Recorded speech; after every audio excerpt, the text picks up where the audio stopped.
ini banyak kali apa teman-teman yang ingin tahu lagi sebenarnya apa sih yang dirasakan Mbak Susi pada saat pertandingan final tunggal putri itu waktu itu tuh.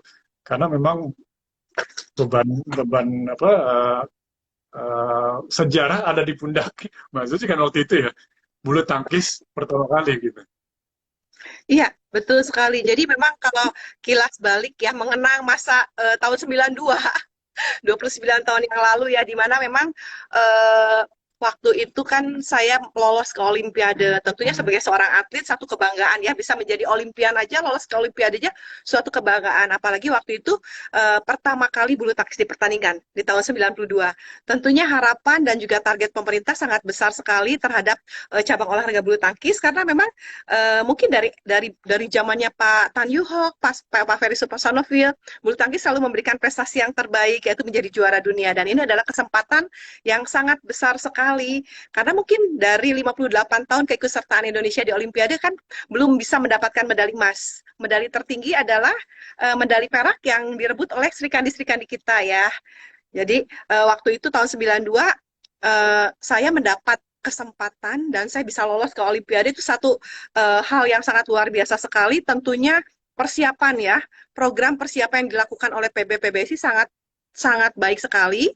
Saya ingat waktu itu eh, Bapak Siregar itu adalah yang membuat program, karena memang arahan dari Bapak Tri Sutrisno sebagai ketua umum kami waktu itu. Saya masih junior, saya masuk pelatnas itu di tahun 86 di usia 15 tahun, tapi saya dipersiapkan memang menuju tahun Olimpiade tahun 92.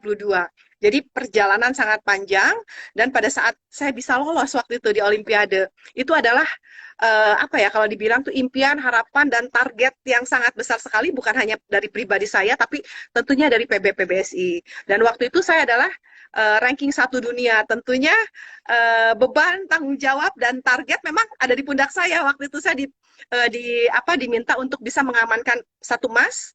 Uh, di samping itu mungkin ada Ardi ya waktu itu. Karena di tunggal putra pun kita pada saat itu adalah ranking 1 dunia juga. Sebetulnya waktu itu target adalah saya dan Ardi. Tapi dengan berjalannya waktu, pada saat pertandingan-pertandingan tentunya tidak mudah, karena lawan di Olimpiade adalah eh, lawan-lawan yang cukup berat, karena hanya yang terbaiklah yang bisa bertanding di sana ya. Jadi memang waktu itu dari babak awal saya bisa mengatasi beberapa mungkin lawan-lawan saya, sampai terakhir puncaknya adalah di final. Saya bertemu dengan Bang Soyun, dan dia adalah salah satu musuh bebuyutan saya, di mana setiap pertemuan ya menang kalah, dan juga selalu ketat ya pertandingannya.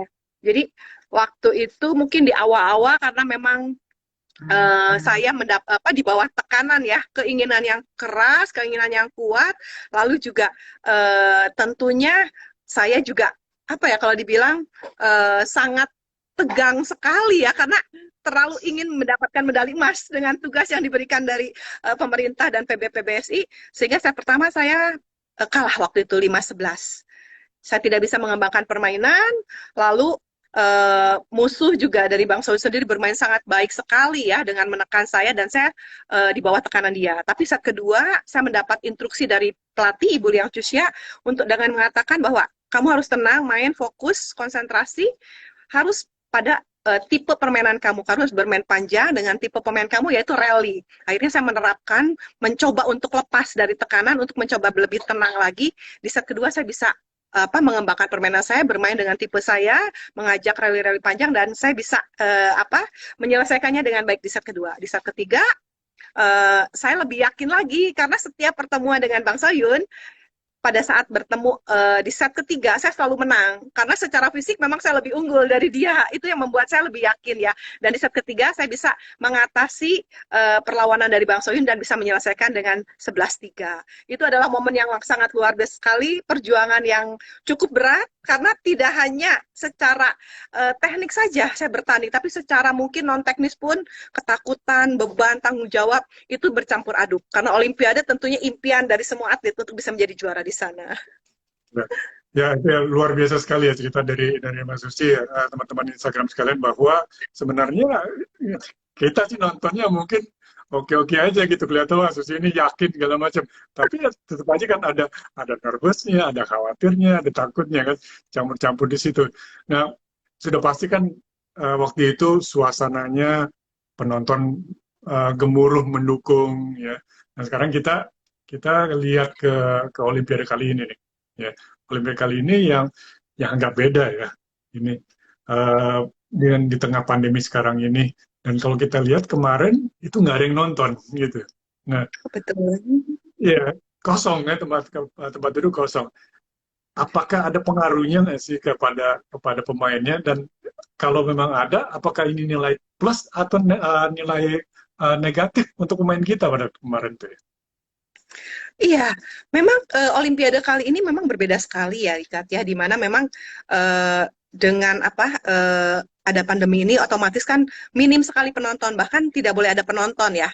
Pasti buat seorang atlet suasana itu akan sangat berbeda. Kalau biasanya kan Olimpiade adalah ada kehebohan, ada satu kalau dibilang suasana yang sangat banyak sekali orang yang akan melihat ya dan mata dunia memandang sana. Tapi dengan tidak ada penonton tentunya pasti ada perbedaan lah. Perbedaan pasti ada. Dan di samping itu juga pasti ada satu keterbatasan di mana kita juga harus lebih ekstra untuk menjaga kesehatan ya dengan pandemi ini.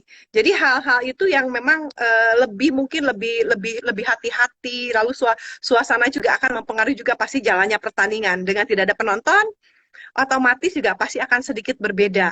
Rasanya ya euforia Olimpiade agak sedikit kurang ya. Apalagi penonton Indonesia yang sangat heboh sekali, yang biasanya selalu mendukung ya, itu akan sangat terasa sekali oleh kita sebagai atlet.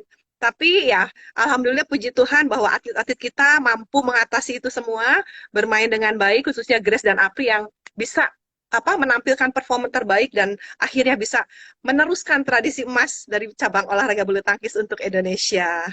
Ya, ya, itu luar biasa. Mungkin sebuah hadiah yang sangat besar bagi bangsa Indonesia di tengah tengah situasi saat ini ya. Tapi ini kan berarti kunci utama adalah bagaimana kita memotivasi diri ya. Tadi seperti yang Susi katakan di awal bahwa di set kedua tadi disuruh tenang, motivasi diri, main kelebihan kita bagaimana ya. Nah di kemarin itu kan karena nggak ada penonton, kita lihat Aprinya juga kan teriak-teriak sendiri ya. Apakah itu Betul. salah satu caranya untuk memotivasi diri gitu ya? Ya, betul sekali bahwa pada saat di pertandingan kita ada penonton atau tidak ada penonton, sebetulnya kita hanya fokus pada lawan ya. Karena kalau ada penonton pasti pengaruh mungkin bisa mempengaruhi juga dengan sorak-sorai yang luar biasa ya, mempengaruhi konsentrasi kita. Tapi intinya pada saat kita bertanding hanya lawan yang ada di depan kita lah yang memang harus kita fokuskan. Kita harus betul-betul tenang dan bisa konsentrasi untuk bisa menerapkan strategi ya. Dan Apri serta Grace juga betul-betul bisa tampil luar biasa dengan ketenangan, tapi semangat saling mensupport satu sama lain ya, yang kita lihat bahwa Grace memberikan satu dukungan yang luar biasa kepada Apri dan Apri juga terus dia dengan berteriak sebetulnya kan untuk menjaga semangat, menjaga agar lebih fokus dan konsentrasi, dan juga pastinya mungkin ada trik untuk bisa menjatuhkan lawan lewat teriakan-teriakan itu ya, betul mengganggu konsentrasi lawan juga seperti itu. Ya, mereka kan double ya. Tapi kemarin Mas Yus Betul. itu kan single. Kalau single kan kesulitannya lebih tinggi lagi untuk memotivasi ya. Uh, Apalagi tadi diceritakan sempat set pertama ketinggalan waktu di Barcelona dan baru bisa bangkit di set kedua. Ini banyak sekali juga pertanyaan bagaimana sih memotivasi diri kita, apalagi sekarang banyak di situasi sulit seperti ini. Orang-orang perlu kira-kira tips untuk bagaimana memotivasi diri, bukan hanya masyarakat biasa, tapi juga ada teman-teman atlet juga yang mau kasus gimana sih caranya saya untuk bisa memotivasi diri bisa sampai ke puncak performance gitu. Iya, pastinya untuk memotivasi diri kita yaitu kita harus selalu berpikir positif ya, Cat ya. Jadi memang pada saat kita di lapangan ya tentunya kita selalu berpikir positif bahwa ya ini adalah tugas. Tugas yang memang harus kita emban, tugas yang harus kita lakukan, dan bukan hanya tugas itu untuk diri kita sendiri, tapi kita membawa nama besar, nama negara kita ya yang dipertaruhkan di sana. Tentunya sebagai anak bangsa sudah menjadi kewajiban kita untuk bisa terus memotivasi diri, lalu juga bisa menyelesaikan tugas sebaik-baiknya. Dan sama juga mungkin di saat pandemi ini juga kita harus berpikir positif juga, jangan kita kalah dengan keadaan ya, karena memang kan bukan kita saja yang mengalami, tapi seluruh dunia. Pandemi ini kan melanda seluruh dunia. Dan kita saatnya bangsa Indonesia untuk bersatu padu dan berpikir positif untuk kedepannya, bagaimana kita bisa melalui pandemi ini dengan sebaik-baiknya. Tentunya banyak keterbatasan yang saat ini bisa kita lakukan, dan secara ekonomi mungkin pasti banyak berdampak sekali. Tapi saatnya kita bergandengan tangan, bersatu, janganlah kita mungkin malah justru mungkin apa ya, terpecah belah, berpikir negatif, tapi bagaimana kita berpikir positif untuk bisa melewati ini semua dengan hal-hal yang positif tentunya. Mungkin itu yang memang kita harus lakukan bersama-sama ya, Richard, seperti itu. Ya, benar sekali ya, Mbak Susi ya, bahwa olahraga itu berulang kali memberikan contoh kepada kita kalau kita bersatu itu kekuatan Indonesia bisa tumbuh ya. Dari pasangan-pasangan Indonesia yang terakhir berhasil menang medali emas Olimpiade ya, seperti almarhum Idul kemarin ya dengan Endra ya. Dan sekarang itu, aduh, ini sudah contoh sekali bagi Indonesia bahwa kita nggak pandang sukunya, nggak pandang agamanya, nggak pandang rasnya segala macam. Kalau kita bersatu, kita Indonesia bisa jaya banget gitu ya, apalagi di olahraga. Nah, maksudnya kita sekarang ke analisa kemarin ya, bulu tangkis sudah selesai. Ya. Men single yang menang Denmark, ya. Women single yang menang Cina, men's double Taipei, ya. Lalu women's double Indonesia dan mix double adalah dari Cina juga. Kalau dari sisi ini gimana peta prestasi di Olimpiade ini? Apakah kita lihat dominasi Cina sudah mulai tergerus kah? Ya, apakah karena kita kemarin lawannya Ginting aja dari Guatemala ya masalah. Guatemala itu kan kita Guatemala betul sekali. Kapan mereka main bulu tangkis gitu ya? Jadi dan juga negara-negara lain sudah mulai catch up ya ke kemampuan Indonesia, Cina, Korea, Denmark gitu. Gimana ngelihat kemarin hasil dari Tokyo 2020? Iya, saya melihat bahwa bulu tangkis, kepopuleran bulu tangkis saat ini mungkin cukup baik ya, di mana kita melihat bahwa peta kekuatan itu sudah merata. Tidak hanya saat ini dikuasai oleh Indonesia, Denmark, China, atau Korea ya, ataupun Jepang. Tapi saat ini sudah jauh lebih merata. Kita melihat bahwa ada banyak sekali ya, seperti yang tadi Richard katakan ya, semifinalis itu ada dari Guatemala. Kita pun kaget, kok bisa ada pemain bagus dari Guatemala.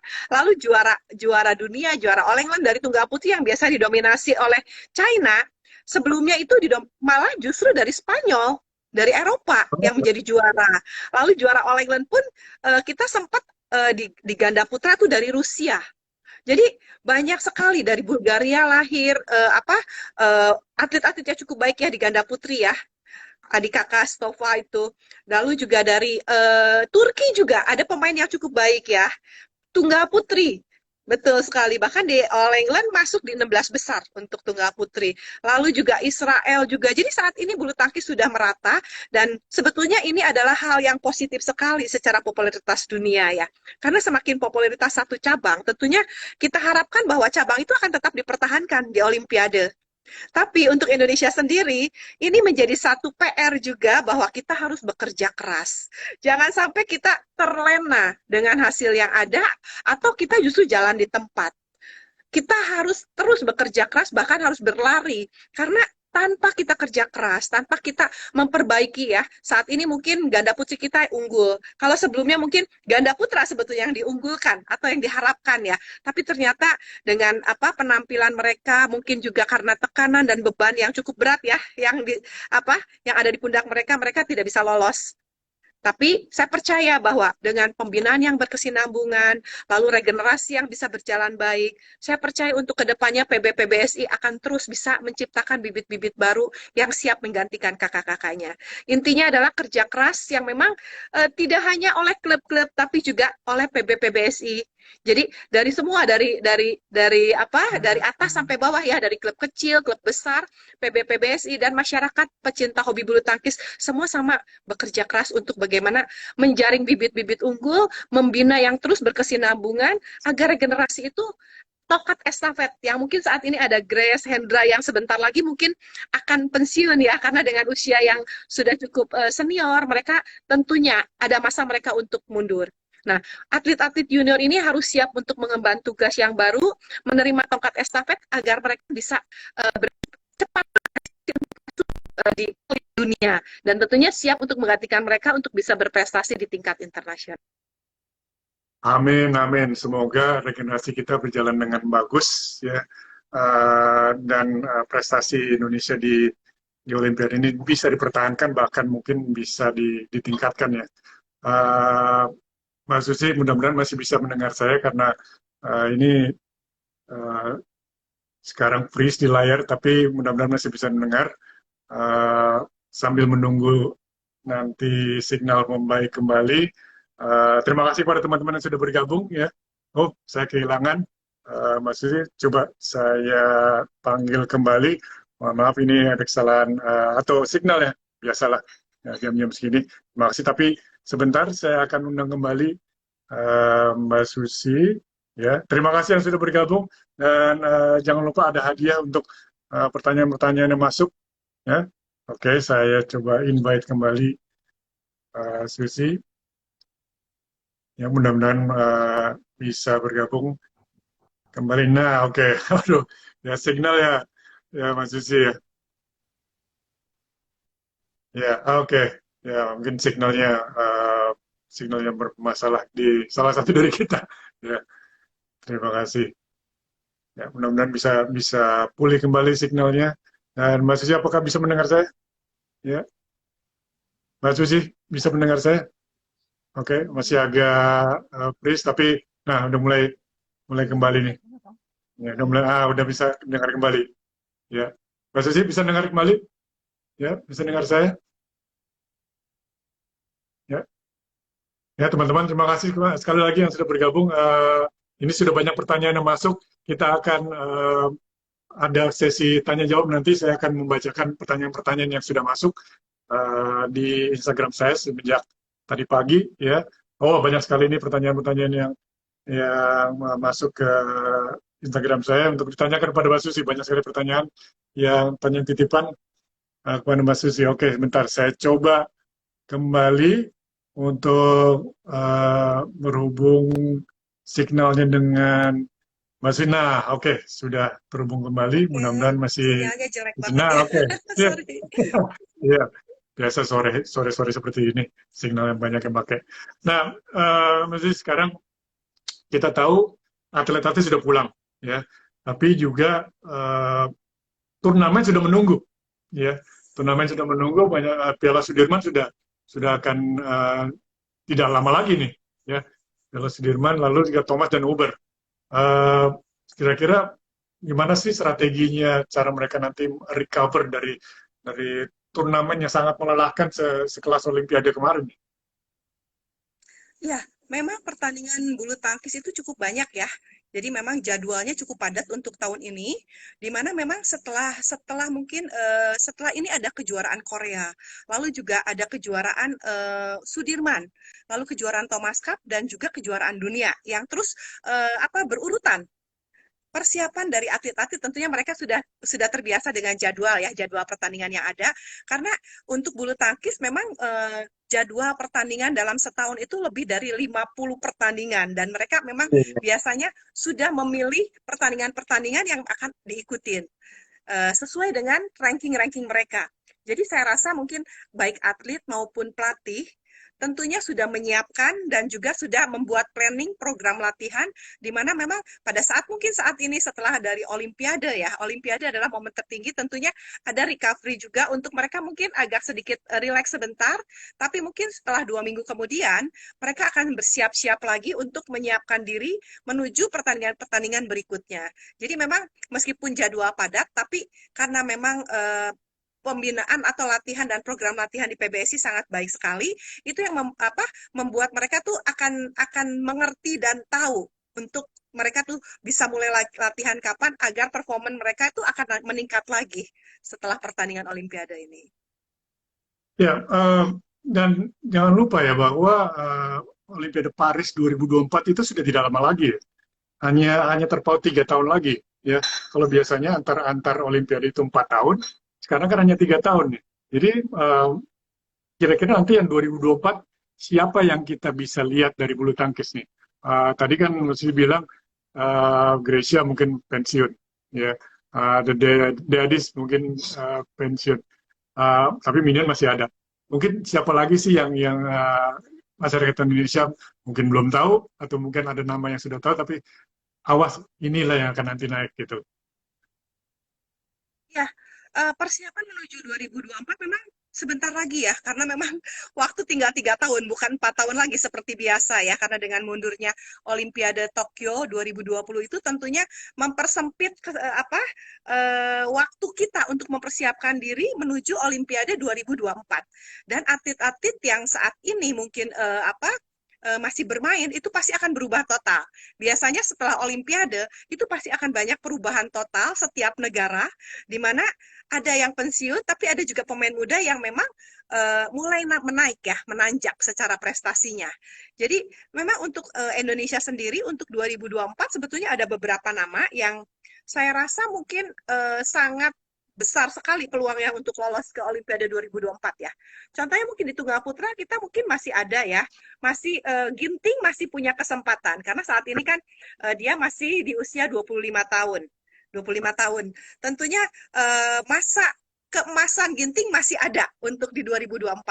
Begitu pula Jojo, meskipun mungkin kemarin secara prestasi Jojo kurang gemilang, tapi Jojo masih ada kesempatan. Lalu kita juga punya beberapa pemain muda ya, seperti Chico, lalu juga ada pemain junior juga kita ya, yang saat ini memang sedang digembleng di PBPBI untuk bisa Olimpiade kualifikasi untuk nanti.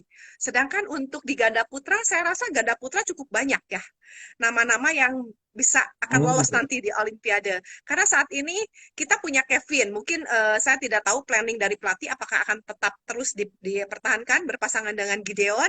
Karena mungkin secara usia Gideon sudah berusia di atas 30 tahun, sedangkan Kevin masih berusia 26, 25, 26 ya.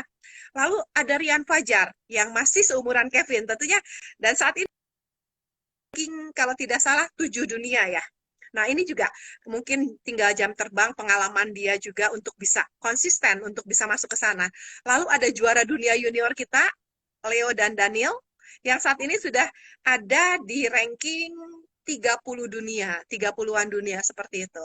Jadi untuk tunggal putri mungkin sebetulnya ya Gregoria dan juga mungkin Putri KW ya yang punya kesempatan untuk ke sana. Untuk ganda putri, nah setelah mungkin Grace, saya rasa mungkin Grace ini adalah Olimpiade terakhir buat dia. Tentunya tugas pelatih, PR pelatih bagaimana memberikan partner untuk Apriani, karena Apriani masih muda sekali, 23 tahun, bagaimana bisa mendapatkan partner yang cocok, yang nantinya tentunya bisa menggantikan Grace ya, untuk di Olimpiade 2024. Lalu juga ada beberapa atlet muda yang saat ini tentunya masih harus kerja keras untuk bisa tidak hanya meningkatkan prestasi, meningkatkan performa, tapi juga bisa lolos ke kualifikasi Olimpiade untuk nantinya.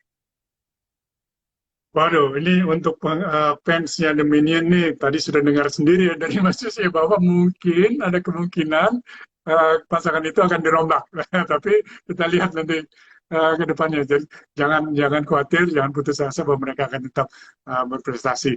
Nah, tapi Mas Yus ada mendapat feeling ya bahwa Olimpiade kali ini adalah Olimpiade transisi antara generasi yang sudah kemarin beberapa kali Olimpiade sekarang ke generasi lainnya, dan itu tidak terjadi hanya di bulu tangkis ya, di renang kita melihat seperti itu di kolam renang. Michael Phelps sudah tidak ada, sini generasi berikutnya ya, begitu juga di cabur-cabur lain. Mbak Zizi dapat sense yang seperti itu juga nggak? Ya, betul sekali. Memang setelah Olimpiade biasanya pasti akan apa ya, akan ada perubahan yang besar sekali ya antar generasi seperti itu ya. Mungkin senior-senior biasanya setelah Olimpiade itu akan mungkin ya akan pensiun atau mungkin mereka akan bermain profesional dan saatnya adalah peralihan tongkat estafet di mana pemain-pemain muda lah yang akan apa ya akan ada untuk nantinya. Secara persaingan pun pasti akan berubah total. Mungkin tidak hanya di bulu tangkis, tapi mungkin di cabang-cabang lain pun sama ya.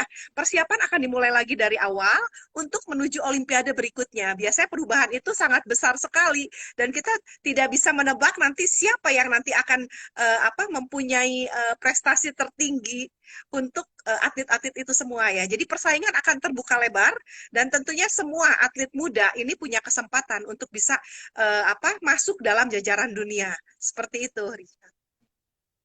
Maksudnya ada satu isu yang banyak dibicarakan di sosmed ya. Tapi saya rasa sih ini isu positif ya, bahwa banyak sekali mantan-mantan atlet kita yang menjadi pelatih di negara lain. Ya, seperti kita lihat juga Plandi Limpele yang berhasil membawa pasangan Malaysia ya, unggul atas pasangan itu sendiri. Saya rasa sih itu suatu hal yang positif ya. Tapi banyak sekali yang mengatakan, oh kenapa sih mereka harus keluar negeri segala macam. Nggak tahu, itu dari satu. Menurut pandangan Mbak Aziz itu gimana? Iya, memang kalau kita melihat bahwa pelatih-pelatih ya yang ada di luar banyak sekali pelatih Indonesia yang melatih Ya. negara-negara lain. Jadi saya melihat sebetulnya sih cukup bagus ya, cukup bagus karena pelatih-pelatih kita tuh sangat dipercaya gitu. Bulu tangkis selalu dikaitkan dengan Indonesia. Kepopuleran bulu tangkis Indonesia itu yang membuat negara-negara lain banyak sekali yang meminta pelatih-pelatih dari Indonesia untuk bisa melatih di negara-negaranya, di negara-negara lain. Contohnya mungkin Guatemala sendiri adalah pelatihnya adalah orang Indonesia ya, atlet Nah, itu jarum dia. yang betul yang Ya. melatih di sana. Lalu banyak sekali di Iran juga ada pelatih Indonesia. Lalu juga ada justru ada pemain Indonesia di Alja Aljaz uh, Aljabeja ya. Kalau tidak salah di Timur Tengah juga Oke. atlet Indonesia yang Nah. justru pindah akhirnya bermain di sana ya. Buat Oh, oke, oke, saya oke. mungkin Ya. secara keseluruhan sih kalau saya selalu berpikir positif ya bahwa bukan mereka tidak nasionalis, bukan Ya. mereka tidak nasionalis sehingga mereka negara-negara lain. Tapi ini adalah profesi, di mana kan untuk di Indonesia sendiri kan kita memang sudah punya pelatih-pelatih yang menangani tim nasional. Otomatis mantan-mantan atlet yang ada di Indonesia biasanya kan mungkin banyak mereka yang akhirnya menjadi pelatih. Nah, mereka mungkin mendapat tawaran yang jauh lebih baik, lalu juga jaminan yang lebih baik ya, dan mereka istilahnya mereka profesional dengan Ya. bekerja menjadi seorang pelatih. Jadi saya rasa bukan mereka tidak nasionalis, tapi ini adalah profesi dan memang penghargaan atau mungkin tawaran itu juga cukup menarik juga ya, seperti itu. Ya. Intinya bahwa mereka membagikan ilmu untuk bulu tangkis dunia ya. Tapi bukan berarti mereka tidak nasionalis, tidak, tapi itu adalah satu profesi yang harus kita hormati. Ya, ya, betul sekali dan saya setuju banget bahwa nanti juga akhirnya akan menguntungkan bulu tangkis itu secara umum juga dan juga nanti juga nama Indonesia menjadi lebih baik gitu ya. Nah, maksudnya sih setelah pensiun, tapi kan kemarin sempat sempat balik lagi ke PBSI ya, menjadi Binpras gitu. Tapi sekarang kita tahu bahwa sudah ada sekarang di bisnis ya. Mbak Susi dengan Salan sedang mengembangkan sebuah brand yang sebetulnya sih sudah internasional ini, bukan bukan baru lagi, sudah internasional, sudah banyak di negara-negara Asia juga ya. Brand Aztec ya. Nah, apa ini pemikiran di balik mau mengembangkan brand Aztec tersebut? Iya, jadi memang saya membuat brand Asek itu sebetulnya kan ya karena kita sebagai seorang atlet ya pada saat kita mungkin pensiun, kita mau ngapain sih? Kadang-kadang kita satu ketakutan ya, mungkin sama juga dengan Richard kita pernah ngalamin di mana pada saat kita jadi seorang atlet ketakutan terbesar adalah pada saat kita pensiun, kita mau jadi apa? Karena seluruh hidup kita dari kecil sampai kita mungkin selesai karir kita di olahraga ya, Richard mungkin di renang, saya di bulu tangkis, semua totalitas kita itu hanya untuk bermain bulu tangkis. Jadi untuk olahraga. Otomatis kita mau ngapain? Akhirnya pada saat saya pensiun, mungkin yang paling dekat itu menjadi atlet, menjadi pelatih ya, yang membina lagi adik-adiknya. Tapi waktu itu saya dan Alan ingin sesuatu yang baru, dan kebetulan orang tua kami itu kan wira swasta. Jadi belajar dari orang tua, akhirnya kita membuat satu bisnis. Mungkin sebelumnya kita juga nyari-nyari mau jadi apa ya, karena kan kita tahu bahwa di Indonesia masih belum adanya jaminan untuk masa tua ya. Jadi otomatis kita harus mencari sendiri, kita mau ngapain nih untuk masa depan kita. Karena kan kita waktu pensiun mungkin masih di usia sekitar 28-an ya. Sedangkan kehidupan kan harus berlanjut.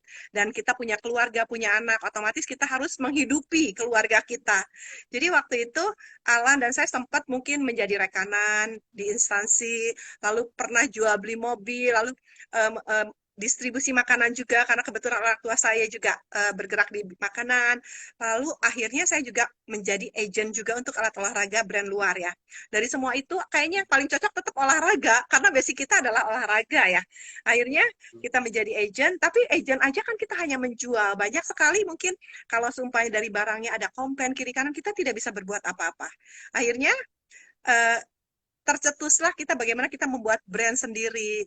Akhirnya kita berdua dengan Alan membuat brand dengan nama Aztec. Aztec sendiri adalah singkatan dari Alan Susi Teknologi, dan di mana sebagai mantan atlet bulu tangkis, kita punya pengalaman yang banyak sekali pada saat kita bermain bulu tangkis ya, dan membuat raket, di mana kita juga ingin membagikan pengalaman kita, ilmu kita, apa sih yang bagus, apa sih seperti apa sih raket yang mungkin cocok untuk pemula, untuk hobi, atau mungkin untuk profesional.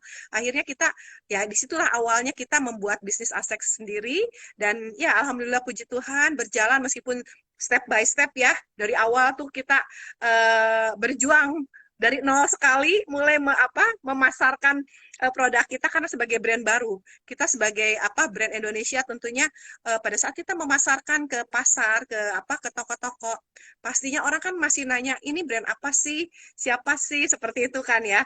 Jadi kita harus meyakinkan untuk customer toko juga untuk bisa menerima brand kita.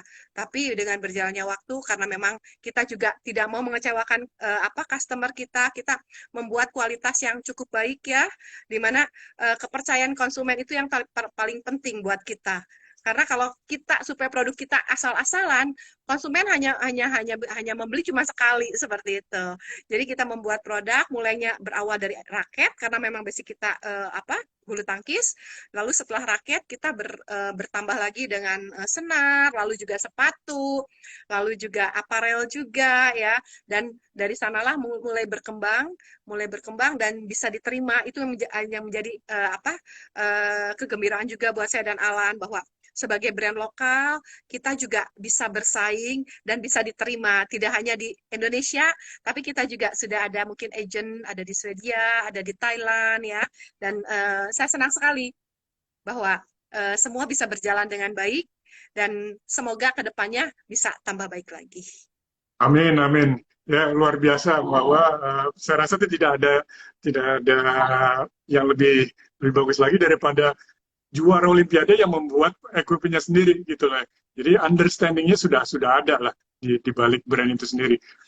Itu juga yang menjadi latar belakang saya juga mengembangkan brand apparel di olahraga renang juga gitu ya.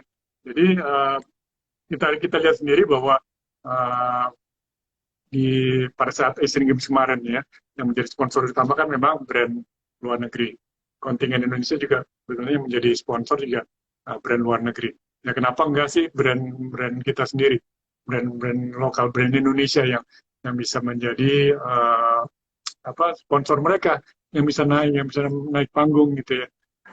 Jadi ya mudah-mudahan apa yang kita bangun bisa mengangkat nama Indonesia dan brand kita sendiri bisa diterima ya. Nah, ya betul sekali. Sekarang kalau mereka mau melihat-lihat Aztec atau mendapatkan Aztec ini adanya di mana? Iya, saat ini kita sudah bekerja sama dengan MAP ya. Dan Aztec sendiri ada di semua sport station di seluruh Indonesia.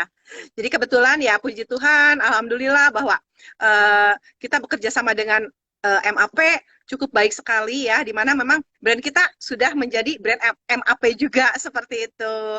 Jadi kita harapkan tentunya tidak mudah untuk berdiri sendiri ya, di mana kita harus bersaing dengan brand-brand yang sudah mungkin ternama ya, dengan dukungan dan juga kerjasama yang sangat baik sekali, bahwa saat ini sudah penjualan sudah mulai merata ya, tidak hanya di pasar modern tapi juga di pasar tradisional, semua ada semua. Jadi Aztec kalau kita ke Sport Station, Planet Sport ya, Aztec sudah dijual di sana di seluruh Indonesia. Waduh, luar biasa. Mudah-mudahan brand saya bisa mengikuti jejak daripada Mas Susi masalah. Dan jangan lupa juga kalau mau Karen juga bisa di Instagramnya ada di @teamindonesia.ina ya, team.ina. Tapi Mas Susi, saya kasih tahu rahasia dikit nih. Waktu saya mau mulai itu konsultasinya adalah kemasalan. Kemarin saya nanya-nanya dia gimana sih cara mulainya, betul. Okay.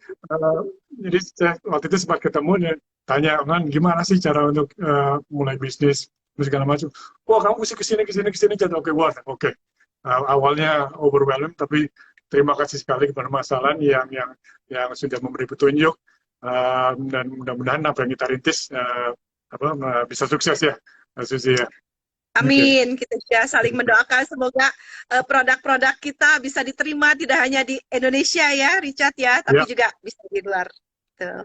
Ya, itu adalah tujuan kita bersama, bahwa bukan hanya kita menjadi juara di dalam negeri aja, tapi bisa menjadi suatu produk internasional yang bisa dipakai secara performanya juga tingkat internasional lah ya, bukan hanya pakai untuk dalam negeri aja. Oke, Mas Susi, kita sekarang ke akhir segmen ini. Mungkin ada beberapa pertanyaan nih yang ditanyakan, banyak sekali udah masuk. Ini saya nggak bisa lagi baca komen-komen ini karena udah banyak, turunnya udah banyak banget ini. Ya, tapi ada yang tanya ini, yang bertanya siapa dulu lawan yang tidak bisa dilupakan? Waduh, ya, siapa lawan paling ya? berat atau segala macam atau bagaimana? Itu pokoknya lawan yang paling inilah, yang paling berkesan lah. Ya, mungkin lawan terberat saya ya, yang paling selalu saya ingat itu Ye Chao-ying ya. Karena dialah yang paling sering menyulitkan saya. Ya, kita tahu ya Chao-ying adalah pemain yang cukup baik ya. Dia punya serangan yang luar biasa tajam, tapi dia juga lincah, dia rally juga. Bahkan kalau saya ketemu Ye Chao-ying, split aja saya udah, istilahnya saya punya kelebihan dengan split ya. Split aja nggak nyampe, jadi benar-benar harus jatuh bangun untuk bisa mengalahkan dia. Itu yang selalu saya ingat, bahwa setiap saya bertemu dia Chao-ying, aduh pasti capek banget deh, mesti siap banget deh, seperti itu. Tapi akhirnya rekor head to head-nya bagaimana? Ya, rekor head to head sih saya lebih masih unggul ya, tapi yang mungkin contohnya gini, saya musuh bebuyutan dengan Bang Soyun dan Ye Chao-ying. Kalau dengan Bang Soyun, dari mungkin 17 pertemuan, Bang Soyun hanya menang 3 kali, seperti itu. Dari saya, jadi 14-3 seperti gitu. Tapi kalau sama Ye Chao-ying, dari seumpamanya 15 pertemuan, mungkin saya menang 9, dia menang 7, seperti itu. Jadi hampir mendekati menang kalahnya. Ya, tipis ya rekornya. Jadi betul sekali. Nah, ini pertanyaan berikutnya, ini selalu pertanyaan yang paling sulit saya jawab kalau ditanya ke saya juga ya. Pertandingan mana yang paling berkesan? Oh, pastinya Olimpiade. Olimpiade adalah momen yang tertinggi. Sebagai mungkin kita kalau sebagai atlet ya, olahraga bulu tangkis, mungkin kayak All England, kejuaraan dunia, Indonesia Open, mungkin pada saat kita juara, hanya orang-orang yang hobi bulu tangkis aja yang tahu kita. Tapi pada saat kita juara di Olimpiade, itu adalah pengakuan dunia ada di sana. Dan kita jauh, istilahnya mendapat penghormatan, penghargaan, dan pengakuan yang luar biasa sekali. Itu yang membedakan. Dan momen Olimpiade itu sangat luar biasa sekali, karena tidak hanya membawa nama pribadi kita, tapi di belakang kita ada Indonesia, negara kita. Dan sangat momen pada saat kita naik podium, kita bisa mengibarkan bendera merah putih, mengumandangkan Indonesia Raya, itulah kebanggaan kita sebagai atlet dan juga sebagai anak bangsa. Ya, benar sekali bahwa memang Olimpiade itu adalah multi event semua cabangnya. Jadi seperti tadi Mas dikatakan, kalau menang Olimpiade itu semua cabur akan melihat, ya, semua dunia olahraga itu akan melihat uh, prestasinya gitu. Jadi Betul. kalau di single event, biarpun itu kejuaraan dunia, tapi yang melihat hanya cabur itu sendiri kan gitu loh. Ya. Nah, berikutnya, uh, lowest point waktu selama sepanjang karir.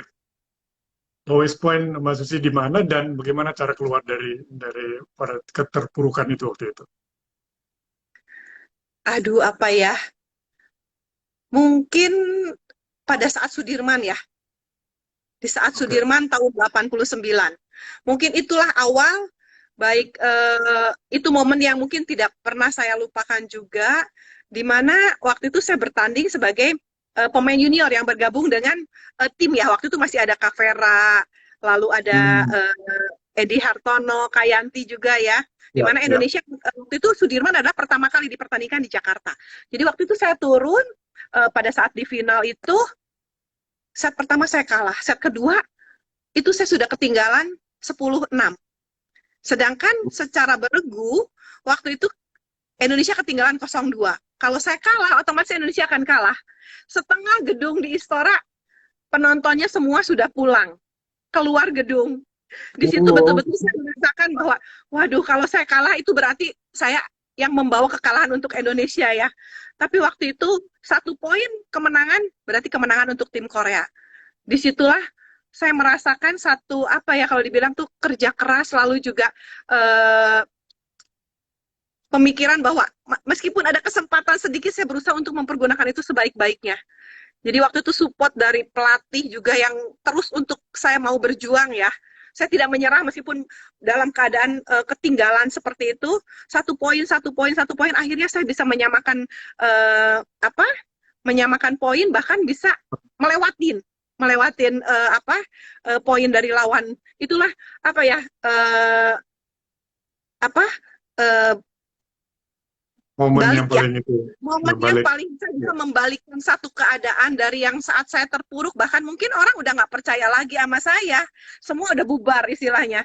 Lalu saya bisa membalikkan keadaan dan saya bisa memenangkan pertandingan, membuka jalan untuk Indonesia dan akhirnya Indonesia menang 3-2. Jadi momen itulah yang betul-betul membuat saya menjadi satu pembelajaran yang sangat besar sekali bahwa dengan kita mau terus bekerja keras, pantang menyerah sampai pertandingan itu berakhir, sekecil apapun kesempatan itu ada, kalau kita mempergunakan dengan baik dan kita mau kerja keras, kesempatan itu kan akan terbuka lebar, bahkan bisa mengembalikan kondisinya yang dari terpuruk akhirnya bisa menjadi kesuksesan. Mungkin itu yang membuat buat saya itu adalah momen momen apa ya akan bilang kematangan seorang atlet saya Ya. dapatkan juga di sana. Ketenangan, di bawah tekanan, membalikan ke situasi. Itulah yang betul-betul kenangan yang tidak mungkin saya lupakan juga. Luar biasa, mental kuncinya mental ya. Pada saat kalau sudah di level seperti itu, it's 80% mental, 20% teknik Ya, ya. Seperti itu betul-betul. mental. Dan juga memang penonton Istora lumayan luar biasa ya. Wah, udah pulang duluan. Kita sendiri kita semua tahu lah ya penonton Ya, bagaimana kita penonton tahu, fans betul. fansnya. Pressure-nya, lalu juga kita tahu kalau di Istora kalau kita mungkin menang diluluhkan pada saat pada kita tertinggal, justru kita diejek-ejek malahan kita dimusuhin ya. Itu yang Ya, membuat saya bisa membalikan situasi itu hal yang betul-betul buat saya juga pembelajaran diri, pendewasaan diri dan kematangan seorang atlet bisa saya dapatkan juga di sana ya. memang Betul. Istora adalah tempat menggodok mental baja di situ ya. Ya. Iya Nah, betul. ngomong-ngomong mengenai Istora, tempat mana sih yang paling sulit Mas Susi, bermain bagus gitu? Paling sulit stadion mana? Stadion mana ya? Aduh, buat saya setiap stadion tuh punya beda-beda karakter ya. Intinya kita sebagai seorang atlet itu kita harus menguasai tidak hanya permainan, tapi kita juga harus menguasai semua gedung pertandingan.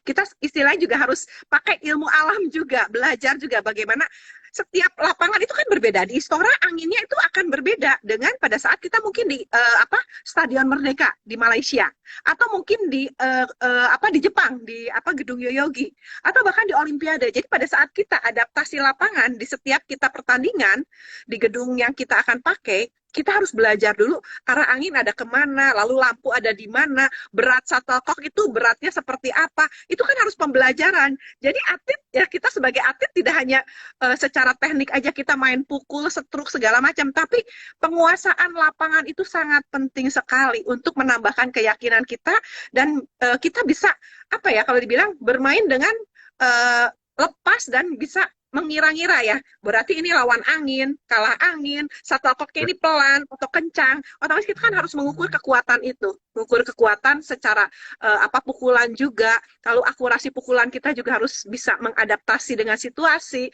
hal-hal itu yang memang harus kita kuasain. Jadi kita tidak bisa mengatakan yang sulit ada di mana, ya kita harus bisa menguasain semua ya kalau kita mau jadi juara. Rasanya kalau bertanding ke internasional selain di Indonesia semuanya sulit ya, apalagi penontonnya yang mendukung sudah pasti pendukung tuan rumah gitu ya.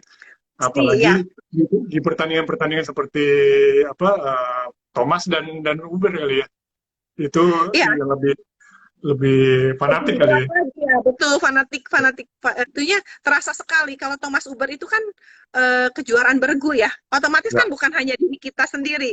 Saya mungkin bertanding, saya mungkin bisa menang, tapi kalau seumpamanya teman-teman saya, tim saya kalah, saya akan kalah.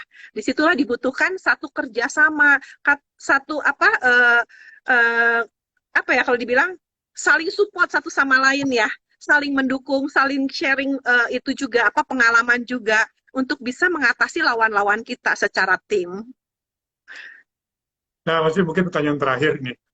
Saya dulu punya, kalau bertanding ke kolam renang baru, ya, saya harus jalan kaki mengelilingi kolam itu, ngelihat sudut-sudut yang tidak biasa dilihat, ya, untuk membiasakan diri bahwa saya sudah tahu setiap sudut dari kolam renang atau stadion itu.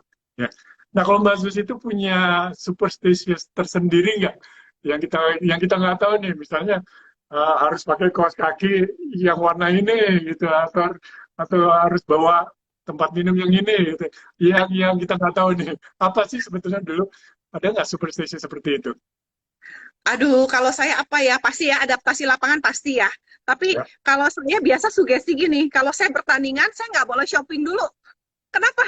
Biar fokus.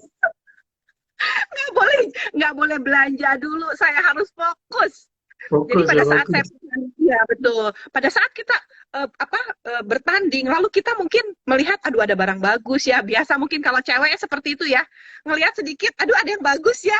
Itu nggak fokus. Jadi kayak sugesti aja kalau setiap saya bertanding, pokoknya saya tidak boleh shopping, tidak boleh belanja, tidak boleh apa-apa sebelum selesai. Nah, itu yang membuat saya mungkin jadi lebih fokus, lebih fokus. Meskipun mungkin kalau ngelirik kita, waduh ini bagus ya, ada barang bagus. Atau mungkin mau beli oleh-oleh apa, itu saya singkirin semua. Pokoknya saya harus fokus dulu pertandingan, selesai pertandingan baru boleh. Mungkin itu ya yang Iya. membuat setiap pertandingan saya bisa tetap fokus dan konsentrasi. Nah, itu ya, dengar ya teman-teman Instagram sekalian, mungkin tips yang paling bagus itu dari orang Trisiswati, bahwa kalian harus fokus menghadapi pertandingan, jangan lihat kiri kanan dulu ya, fokus di tugas dulu. Apalagi kalau Olimpiade tuh, aduh, ya shoppingnya luar biasa sekali. Di, di perkampungan atlet di Olympic Village kan itu ada mallnya juga, dan waduh, kita semangat untuk belanja tuh udah kadang-kadang udah hilang kontrol gitu. Ya. Mas Susi, terima kasih, sangat terima kasih atas waktu dan ceritanya ini. Aduh, senang sekali bisa bisa dengar dari Mbak Susi lagi. Banyak yang sudah kangen ya. Uh, Junior kita juga kangen juga tuh yang bertanding di Tokyo ya. Mereka mengharapkan, karena mereka ini meneruskan sebuah legacy ya. Mereka melanjutkan sebuah sejarah dari yang dimulai oleh Mas Susi di medali emas, dan kita sangat mengharapkan ini sejarah ini berlanjut terus. Paris 2024 tidak lama lagi, bahkan mungkin mudah-mudahan ya pemerintah bisa terus mengupgrade cara pembinaan olahraga kita, sehingga ya olahraga high performance elite atlet ini bisa mendapat dukungan yang lebih ya. Karena kita nggak bisa bohong lah, di level Olimpiade ini seperti seperti perang senjata. Budget yang besar berbicara di situ. Ya. Ya kan kita nggak bisa bohong ya bahwa pendanaan olahraga itu sangat diperlukan. Ya, Betul. prestasi memerlukan dana. Ya, nggak bisa kita uh, lewat apa jalur diskonan gitu ya. Uh, Tapi perlu perlu dana dan apalagi bulu tangkis yang sudah berulang kali membuktikan diri bahwa bisa berprestasi di ajang yang tertinggi sangat memerlukan pembinaan yang lebih gitu ya, mudah-mudahan Betul seperti sekali. itu ya. Sekali lagi terima Ya, kasih, salam saya untuk Mas Alan ya. baik, Eh, oke. Sama-sama, Ya, Richard. tetap sehat sekeluarga di rumah dan mudah-mudahan kita bisa ngobrol-ngobrol lagi di kesempatan yang lain ya. Terima kasih Mas Susi. Ya, selamat Terima sore, kasih. selamat malam ya. Oke. Dan Baik. terima kasih semuanya sudah bergabung di Instagram ini ya. Nanti pemenangnya akan saya umumkan, akan saya DM langsung. Ya tadi dapat raketnya Mbak Susi ya, dari Aztec dan juga merchandise dari Keron juga, brand saya ya. Jadi terima kasih sekali yang sudah bergabung ya. Selamat malam semua.